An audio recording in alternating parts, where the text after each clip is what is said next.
Bapak, Ibu, dan saudara sekalian, firman Tuhan akan kita renungkan dari Mazmur 3 ayat 3 dan 4 demikian. Tetapi Engkau Tuhan adalah perisai yang melindungi aku. Engkaulah kemuliaanku dan yang mengangkat kepalaku. Dengan nyaring aku berseru kepada Tuhan, dan Ia menjawab aku dari gunungnya yang kudus. Saudara, judul Mazmur ini adalah Mazmur Daud ketika ia lari dari Absalom, anaknya. Seorang ayah harus melarikan diri dari anaknya yang memberontak kepadanya, menunjukkan bahwa Daud tidak lagi memiliki otoritas sebagai seorang ayah. Absalom jelas telah berbuat dosa dan harus berhadapan dengan murka Allah. Tetapi Daud kehilangan otoritasnya sebagai ayah adalah salah satu dari konsekuensi dosa yang pernah dia lakukan, yaitu berzina dengan Betseba dan membunuh Uria, suami perempuan itu. 2 Samuel 12 ayat 10 mencatat perkataan Nabi Nathan demikian. Oleh sebab itu pedang tidak akan menyingkir dari keturunanmu sampai selamanya.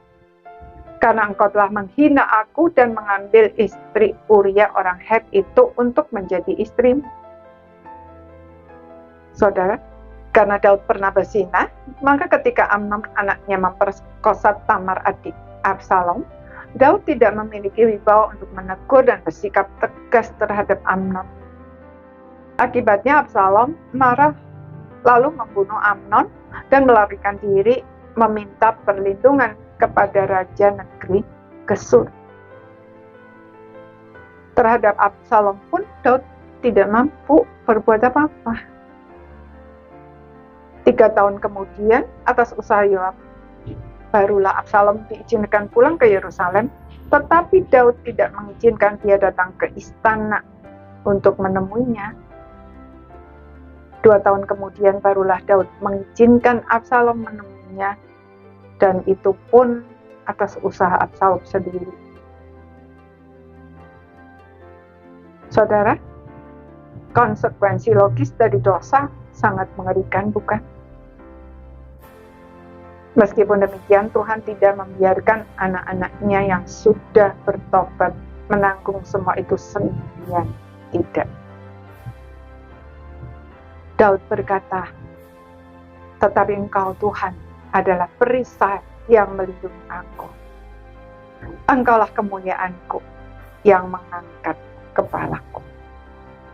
Artinya, orang yang sudah bertobat tidak akan dipermalukan, walaupun masih harus menjalani konsekuensi logis dari dosa yang dia lakukan.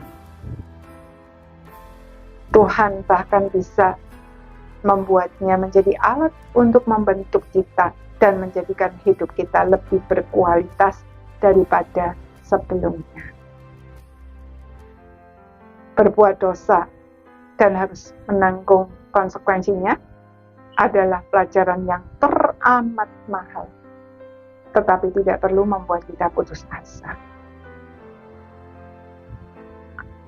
Jalani saja dengan iman dan mata yang tertuju kepada Tuhan. Dan maknai itu sebagai momen penting untuk bertumbuh semakin kuat dan berbuah semakin lebat. Amin.